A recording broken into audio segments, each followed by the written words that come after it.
Hey, pangpar kahan leya arukin rin zuali ka pedon ni pangpar kahan leya.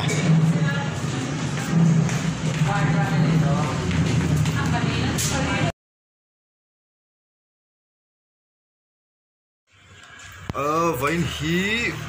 V-Day anti moni rin zuali laga tengin pangpar kaladong lupa eng tilpek ma kaladong lupa status po WhatsApp update box hek lupa update ani chu ka farnui na lo ena ai V-Day man da chu abuai khop maya rin zuali ei ya V-Day man da na ni ya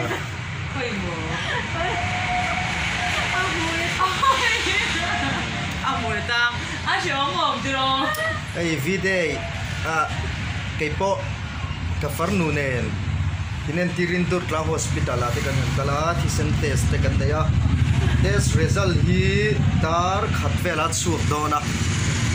chumi hun chu kan nga ka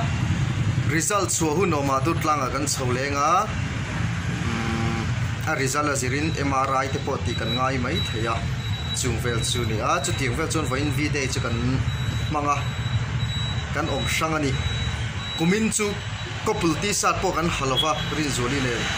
ni kum nen choi nang lo khop mai pi lung lam a chedon na lo male ni kum kan man ta ne nang lo tu ka ni kum ka chodin couple ti sat te ne i pangpar bor po kapea mase kumin chu kanin pelwani apuai lut tuka hey pangpar kahan leya arukin rin zuali ka pedon ni pangpar kahan leya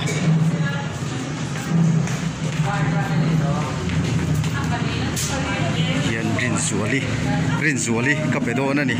hey shalok mi alwa ka pek po ring do mi alwa ka surprise fashion shim do ani chuan kan lo enang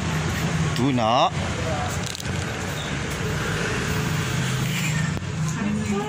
kale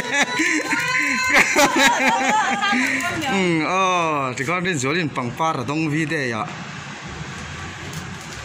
rim tui em rim tui lâu phải lâu pet tu sẽ cả rim tui thâu kiro ilom em ilom ăn shit lovin chocolate cái này hiện ka farnu te pati le rin zuali ka pele do na ni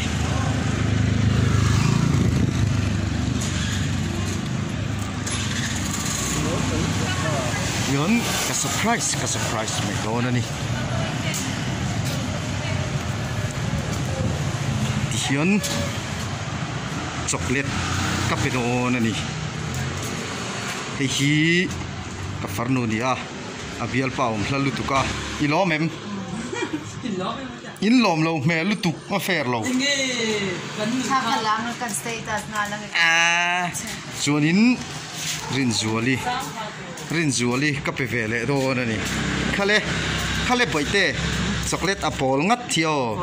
apol ngat khai ta tur he hi chu nu te ta tur ania